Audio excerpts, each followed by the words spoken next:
আসসালামু আলাইকুম। এই ভিডিওতে তারেক মাসুদের একটি প্রবন্ধ নিয়ে কথা বলবো। প্রবন্ধটির নাম হচ্ছে স্মৃতিতে অম্লান আলমগীর কবির।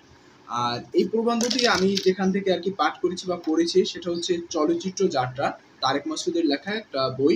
আপনি চাইলে এই বইটা সংগ্রহ করতে পারেন। চলচ্চিত্র সম্পর্কিত বিভিন্ন তাত্ত্বিক বা বিভিন্ন প্রবন্ধ এখানে আছে, যেগুলো থেকে আপনি তারেক মাসুদের নির্মাণ এবং তারেক মাসুদ সম্পর্কে জানতে পারবেন। যতটা হচ্ছে একটা চলচ্চিত্র নির্মাণের পিছনের যে ব্যাকগ্রাউন্ড হিস্টোরিটা যদি আমরা জানি, সেক্ষেত্রে ওই চলচ্চিত্রটা আমাদের ওই চলচ্চিত্র সম্পর্কে একটা ভালো ধারণা তৈরি হয়। সেক্ষেত্রে আমার মনে হয় চাইলে এই বইটা আপনি পড়তে পারেন, অবশ্যই এটা আমি সাজেস্ট করব। আর আমি তো এটা পড়ছি, আপনিও পড়ুন। যাই হোক, স্মৃতিতে অম্লান আলমগীর কবির, এটা এই প্রবন্ধে মূলত তারেক মাসুদ লিখেছেন আলমগীর কবিরের সাথে তার যে একটা সম্পর্ক বা তার একটা যাত্রা, কিভাবে ওইটা অতিবাহিত হয়েছিল এবং ওই যাত্রাটা কিরকম ছিল, এটাই মূলত আর কি করা হয়েছে বা বিভিন্ন স্মৃতিচারণ করা হয়েছে এই আর্টিকেলটায়। শুরুতেই যদি আমরা দেখি তাহলে এই প্রবন্ধে আমরা দেখতে পাই আলমগীর কবিরকে তিনি কবির ভাই বলে উল্লেখ করেছেন এবং বলেছেন যে আগ থেকেই এই মানে চলচ্চিত্র জগতে আসার আগ থেকে তার সাথে একটা ভালো পরিচয় বা একটা জানাশোনা ছিল তার সম্পর্কে। কিভাবে জানাশোনাটা হলো, জানাশোনার একটা মাধ্যম হচ্ছে আহ, তারেক মাসুদের যে চাচাতো ভাই, তার চাচাতো ভাইয়ের স্ত্রীর বড় ভাই ছিলেন আলমগীর কবির। সেক্ষেত্রে দেখা যায় তারেক মাসুদের আমরা আরো একটা আর্টিকেলে এরকম পেয়েছিলাম যে হচ্ছে তিনি তার ছাত্র জীবনে তিনি তার চাচাতো ভাই বা তাদের উপর বেশ নির্ভরশীল ছিলেন এবং তাদের বাসায় থাকতেন। সেক্ষেত্রে দেখা যায় এই যে তাদের বাসায় আসা যাওয়া বা তাদের সঙ্গে থাকা, এই এর ফলে আলমগীর কবির সম্পর্কে তার একটা ভালো ধারণা বা তার সম্পর্কে তার একটা সম্পর্ক ছিল তাদের ভিতরে বলা যায়। এরপরে তিনি বলেছেন যে তার চলচ্চিত্র সহকর্মী হিসেবেও তাকে উল্লেখ করেছেন এবং তার চলচ্চিত্র করতে গিয়ে যেমন আদম সুরতের কথা তিনি এখানে উল্লেখ করেছেন যে আদম সুরতের করতে গিয়ে তার বেশ সাহায্য পেয়েছেন। এবং আমরা যদি দেখি এই আদম সুরত কিন্তু এই এই এই আর্টিকেলটি আছে লেখা যে আদম সুরতটা হচ্ছে উৎসর্গ করা হয়েছে আলমগীর কবিরকে আর কি। সেক্ষেত্রে বলা যায় এই যে তার প্রতি একটা তার একটা ভালো লাগা বা তার একটা আগ্রহের বিষয়, বেশ কিছু জিনিস কিন্তু তারেক মাসুদ আলমগীর কবিরের কাছ থেকে শিখতে পেরেছেন বা বিভিন্ন সাহায্য পেয়েছেন। সেই সাহায্যের ফলশ্রুতি স্বরূপ তাকে উৎসর্গ করেছেন এস এম সুলতানের যে আদম সুরত, এস এম সুলতানকে নিয়ে আদম সুরত সেটি। এবং প্রথম স্বল্পদৈর্ঘ্য যে চলচ্চিত্র উৎসব হয়েছিল, ওই চলচ্চিত্র উৎসবের সমন্বয়কারী ছিলেন একজন হচ্ছেন তারেক মাসুদ এবং চেয়ারম্যান ছিলেন হচ্ছে আলমগীর কবির। সেক্ষেত্রেও কিন্তু তাদের সাথে ওখানেও কিন্তু ভালো একটা সম্পর্ক হয়েছে। ওভারঅল যদি আমি বলতে চেষ্টা করি, তারেক মাসুদের একটা কথা দিয়ে সেটা বলা যায়, যেমন একজন শিক্ষক হিসাবে, একজন সহকর্মী হিসাবে, একজন স্নেহধন্য আত্মীয় হিসাবে এবং তার ছবির একজন দর্শক হিসাবে এবং চলচ্চিত্রের সহকর্মী হিসাবে তার খুব কাছাকাছি যাওয়ার একটা সুযোগ পেয়েছে বা কাছাকাছি থাকার একটা সুযোগ ছিল তারেক মাসুদের। অর্থাৎ আলমগীর কবির এবং তারেক মাসুদের একটা ভালো একটা সম্পর্কের কথা কিন্তু আমরা এখানে এই কয়েকটা লাইনে আর কি উল্লেখ পাই। 1973 সালে তারেক মাসুদ হচ্ছে প্রথম আলমগীর কবিরকে দেখেন এবং ওই সময়টা অনেকে আর কি ভীত ছিলেন এবং খাবারের টেবিলে হচ্ছে বিভিন্ন সময় দেখা যেত যে কোনো আড্ডায় ভাবির মুখে, অর্থাৎ চাচাতো ভাইয়ের স্ত্রী তারেক মাসুদের, তার মুখ থেকে হচ্ছে আলমগীর কবিরের কথা শুনে মুগ্ধ হতেন তিনি। তারেক মাসুদ একদিন তার খুকু ভাবির সাথে আলমগীর কবিরের বাসায় গেলেন, আজিমপুরে ছিল মেবি তখন বাসা। এবং তখন আলমগীর কবির তারেক মাসুদকে নিয়ে হচ্ছে একটা চলচ্চিত্র দেখালেন। চলচ্চিত্রটা ছিল হচ্ছে পথের পাঁচালী। তারেক মাসুদ যেহেতু হচ্ছে আপনার মাদ্রাসায় পড়েছে, মানে তার ব্যাকগ্রাউন্ড, সেক্ষেত্রে পথের পাঁচালী বলেন এটা কিন্তু তার সাধ্যের ভিতর ছিল না। আমরা মাদ্রাসা কাঠামো যেরকম দেখি যে তারা একটা নিয়মতান্ত্রিক উপায়ে চলে, সেই নিয়মতান্ত্রিক উপায়ে আপনি চলচ্চিত্র দেখা সহজবোধ্য হিসাবে বা প্রগতিশীল হিসাবে কিন্তু নেয় এটা বলা যায় না। তবে এখন হ্যাঁ, ধারণাটা অনেক পাল্টে এসেছে। এখন কিন্তু শিক্ষামূলক সব বিষয়বস্তু সব স্থানেই এসেছে। সেক্ষেত্রে এখনকার বিষয় আর তারেক মাসুদের ওই সময়কার বিষয় কিন্তু তুলনা করলে হবে না। এর ফলশ্রুতিতে বলা যায় যে প্রথম পথের পাঁচালীটা আলমগীর কবিরের সঙ্গেই দেখেন তারেক মাসুদ এবং ওই পথের পাঁচালী দেখতে গিয়ে তারেক মাসুদ তার নিজের পরিবারের সাথে বা নিজের একটা পরিবারের দৃশ্য ওখানে দেখতে পান বা মনে হয় তার কাছে যে তার পরিবারকে নিয়ে ওটা করা। যেমন অপু হচ্ছে একটা লাজুক ও ভীরু ছেলে ছিল, সেটা হচ্ছে তারেক মাসুদের সাথে মিলে যাচ্ছে। তারেক মাসুদের বড় বোন দুর্বার মতোই ছিল চঞ্চল এবং জীবনকে ভালোবাসত। তারেক মাসুদের থেকে উল্টো ছিল তার বড় বোন। তারেক মাসুদ তার বাবার সম্পর্কে উল্লেখ করেছেন যে আমার বাবা হরিহরের মতোই আত্মভোলা মানুষ। এই যে একটা সম্পর্ক খুঁজে পাওয়া, অর্থাৎ দেখুন আমরা দিন শেষে যে কোনো চলচ্চিত্র দেখি, যে কোনো বই পড়ি, আমাদের জীবন থেকে নেয়া।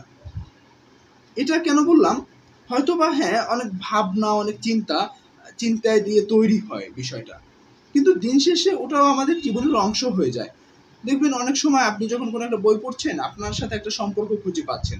তারেক মাসুদের ঠিক এমন ভাবেই একটা সম্পর্ক খুঁজে পেয়েছিল তার ওই পথের পাঁচালীর মধ্যে, মানে তার নিজের জীবনকে পেয়েছিল। তারেক মাসুদ আলমগীর কবিরের সাথে আরো বেশি সম্পর্কযুক্ত হলেন যখন হচ্ছে ফিল্ম আর্কাইভের যে একটা কোর্স বা প্রশিক্ষণ করলো তারপরে। এরপরে কিন্তু তার সাথে আরো ভালো সম্পর্ক হলো, এবং যখন এস এম সুদ্দারকে নিয়ে কাজ করবে বা একটা চিন্তা ভাবনা করলো, তখন কিন্তু আলমগীর কবিরের থেকে বেশ একটা বলতে পারেন সহযোগিতা পেয়েছিল তারেক মাসুদ। বিকজ ওই সময় ধারাভাষ্যের জন্য আলমগীর কবিরকে তিনি নির্ধারণ করেন এবং আলমগীর কবির রাজি হন ধারাভাষ্য দেওয়ার জন্য। আর বলে রাখা ভালো, আলমগীর কবির স্টপ জেনোসাইডের ধারাভাষ্য দিয়েছিলেন, যেটা এখানে আমরা উল্লেখ পাই। আদম সুরতের ইংরেজি ধারাভাষ্য দিয়েছিলেন হচ্ছে এই আলমগীর কবির, এবং বন্যার সময়ও বন্যা তাকে আর কি রাখতে পারে নাই, রুখতে পারে নাই আলমগীর কবিরকে। তিনি আর কি বন্যা অতিক্রম করেও, মানে প্যান্ট ভিজিয়েও তারপর হচ্ছে তার মালিবাগ থেকে ধানমন্ডি এসেছেন আর কি ওই ভয়েস দিতে। আদম সুরত তৈরির পরে কিন্তু উৎসর্গ করা হয়েছে আলমগীর কবিরকে, এবং আলমগীর কবিরের অবদান ছিল। তারপর হচ্ছে তারেক মাসুদের প্রথম ছবি একটা, সেক্ষেত্রেও কিন্তু ছবিটা বিশেষ, এবং আরো বিশেষ এস এম সুলতানকে আমরা আরো ভালোভাবে ওই সময়কায় আর কি ভালোভাবে একটা পরিচিতি তৈরি হলো ওই ছবির মাধ্যমে। বা এখনো আমরা যখন আদম সুরত দেখি, আমাদের পর্যন্ত এস এম সুলতান অন্যভাবে চলে আসলো। হ্যাঁ, এস এম সুলতান তো তার শিল্পী সত্তা বা তার আর্ট এর ভিতরে তো আসছে না আমাদের মাধ্যমে, কিন্তু একটা প্রামাণ্য চিত্র বা একটা চলচ্চিত্রের মাধ্যমে আরো ভিন্ন একটা পর্যায়ে আমাদের সামনে আসছে এস এম সুলতান। আর এটা দেখতে পারেননি যে কথাটি এখানে উল্লেখ করেছেন যে তার আগেই তিনি মারা গেলেন, অর্থাৎ আলমগীর কবিরের মৃত্যুটাও কিন্তু একটা দুর্ঘটনা, যেটা আমি কিছুদিন আগে এই আর্টিকেলটা যখন পড়ছিলাম, এখানে যখন লেখা দেখলাম যে আদম সুরাত তিনি দেখতে পারেননি, এর আগেই মারা গেলেন। তারপর আমি আলমগীর কবির সম্পর্কে একটু সার্চ করছিলাম, তখন আর কি জানতে পারলাম যে আলমগীর কবির হচ্ছে একটা ফেরি দুর্ঘটনা, বা আমি সঠিকভাবে জানি না মৃত্যুর কারণটা বা কিভাবে মারা গেছে, বাট তিনি একটা দুর্ঘটনায় আর কি মারা যান। তারেক মাসুদ আরো বলেছেন যে মুক্তির গান এই প্রামাণ্য চিত্র যদি আলমগীর কবির দেখতেন তাহলে আরো বেশি খুশি হতেন। চলচ্চিত্রের বাউল হিসাবে উল্লেখ করেছেন আলমগীর কবিরকে। এবং আরেকটা ইন্টারেস্টিং বিষয় হচ্ছে আলমগীর কবির সম্পর্কে তিনি বলেছেন জীবনের শেষ কয়টা বছর বা শেষ কয়টা দিন হচ্ছে আলমগীর কবির তরুণদের দ্বারা অনুপ্রাণিত হতেন। এই বিষয়টা, অর্থাৎ তারুণ্যের যে একটা শক্তি, সেটা আলমগীর কবির গ্রহণ করেছেন, এবং সেই গ্রহণ করার ফলশ্রুতিতে কিন্তু দেখা যায় এই যে তারেক মাসুদ বা ওই সময়কায় যারা ছিল তাদের সঙ্গে থাকা, তাদের বিভিন্ন পরামর্শ দেওয়া, এসব নিশ্চয়ই তিনি করেছেন। চলচ্চিত্র যোদ্ধা, সমালোচক, চলচ্চিত্রের ইতিহাসবিদ, চলচ্চিত্রের কারিগর হিসেবে অনেককেই পাওয়া যাবে, কিন্তু সবকিছু এক ব্যক্তির মধ্যে পাওয়া সম্ভব নয়, যেটা হচ্ছে আলমগীর কবিরের ভিতরে ছিল। আলমগীর কবির একই সাথে চলচ্চিত্র যোদ্ধা, সমালোচক এবং চলচ্চিত্রের ইতিহাসবিদ, চলচ্চিত্রের কারিগর, অর্থাৎ সব বিষয় একজনের ভিতরে কিন্তু পাওয়া সম্ভব না। আমরা যেমন বলি না, সাকিব আল হাসান তিনি ভালো যেমন ব্যাটিংও করেন, ভালো বোলিংও করেন, অলরাউন্ডার বলি তাকে। আলমগীর কবিরও তাহলে এই ক্ষেত্রে হচ্ছে অলরাউন্ডার চলচ্চিত্র ক্ষেত্রে, কারণ একই সাথে এরকম সব বিষয় কিন্তু সবার ভিতরে পাওয়া যায় না। বাস্তবমুখী শিক্ষা যে কতটা গুরুত্বপূর্ণ, এবং এটা কিন্তু আমরা সবাই জানি, তাই না? বাস্তবমুখী শিক্ষা, হাতে কলমে শিক্ষা, বা বলতে পারেন স্বশিক্ষায় শিক্ষিত হওয়া, যেটা একদম নিজে নিজে শেখা, এরকম কিছুই তো, তাই না?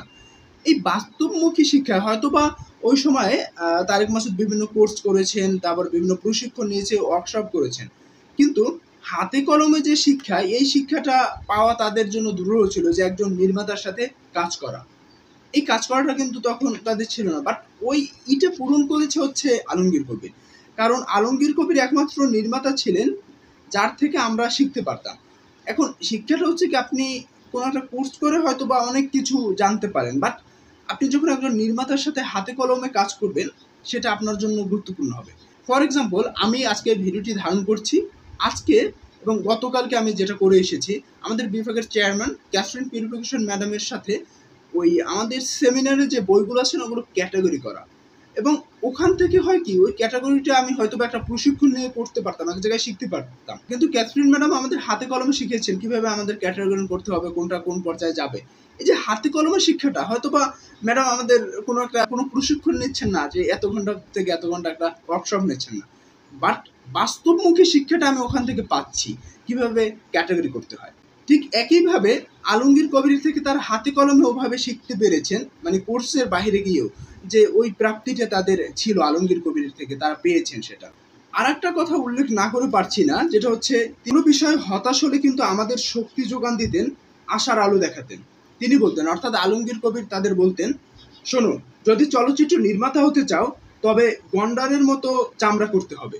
এটা আলমগীর কবির আর কি বলতেন। এখানে আরো একটা বিষয় বলেছেন, যেটা হচ্ছে জহির রায়হান এবং আলমগীর কবিরের যে কাজগুলো করার কথা ছিল ওই কাজগুলো জহির রায়হানের মৃত্যুর পরে আলমগীর কবিরের উপর একার উপর এসে পড়লো। যে আরো একটা বিষয় এখানে উল্লেখ করেছেন, আমি কোট করছি, আমাদের জাতির নিয়তি কিনা জানি না, আমরা বঙ্গবন্ধু থেকে জহির রায়হান আলমগীর কবিরকে হারিয়েছি। আমাদের জাতির জন্য এটা দুর্ভাগ্য কিনা, এখন আমি ব্যক্তিগতভাবে একটা সংযোগ করব, তারেক মাসুদকেও আমরা হারালাম। এটা কি আমাদের জাতির জন্য কি একটা জাতির নিয়তি কিনা আই ডোন্ট নো, আমিও সন্দিহান। কারণ যে মানুষরা আমাদের পথ দেখাবেন, যে মানুষরা আমাদের একটা ভালো দিকে ধাবিত করবেন, যেমন ওই সময়ে তারেক মাসুদ আমাদের হচ্ছে কান চলচ্চিত্র উৎসব, অর্থাৎ শুধুমাত্র বাংলাদেশের গণ্ডি না, ভারতবর্ষের গণ্ডি না, একদম বিশ্বের মধ্যে তিনি আর কি আমাদের উপস্থাপন করতেন। সেই তারেক মাসুদকে আমরা হারালাম। তারপর হচ্ছে এই তারেক মাসুদের কথা মতো যদি বলি, বঙ্গবন্ধু শেখ মুজিবুর রহমান, বিশ্বে তার একটা ভালো দৃঢ় অবস্থান রয়েছে, তাকে আমরা হারালাম। আবার জহির রায়হান দেখুন, চলচ্চিত্র বলেন আবার উপন্যাস লেখা বলেন, অর্থাৎ একজন ঔপন্যাসিক বা চলচ্চিত্রকার হিসেবে যেভাবেই আপনি বলেন না কেন জহির রায়হানের, আমি জহির রায়হানের বেশ কয়েকটি উপন্যাস পড়েছি। এই যে তাদের অবদানগুলো, এই অবদানগুলো তাদের অনেক কিছু দেয়ার ছিল আমাদের জন্য, কিন্তু আমরা হারিয়ে ফেললাম তাদের। এবং সেখানে যুক্ত করলাম যে আমি তারেক মাসুদের কথাও, কারণ তারেক মাসুদ দেখুন, তার অল্প সময়ের ভিতরে আমি কিছুদিনের ভিতরে তারেক মাসুদের বিভিন্ন গান শুনছিলাম, তার যে লেখা গানগুলো, ওই কথার ভিতরে একটা কেমন যেন আছে যে আমরা আমার শৈশব দেখতে পাই তার গানের কথায়, আমি আমার গ্রামকে দেখতে পাই। এই যে আত্মিক যে বিষয়গুলো উঠে আসে, এটা কিন্তু বেশ ইন্টারেস্টিং। যাই হোক, আজকের মতো এখান থেকে ভিডিওটা শেষ করছি। দেখা হবে অন্য কোনো ভিডিওতে। দেখি এখন বেশ কিছু আর্টিকেল যেহেতু আমি পড়ছি, সেই আর্টিকেলগুলো এরকম যদি রিভিউ করি, তাহলে আমার কাছে মনে হয় যে আপনি যদি এই আর্টিকেলটা না পড়েন, আপনার একটা ধারণা হয়ে যাবে আর্টিকেলটা সম্পর্কে। যাই হোক, এখান থেকে ভিডিওটা শেষ করছি। দেখা হবে অন্য কোনো সময় অন্য কোনো টপিকে। আল্লাহ হাফেজ।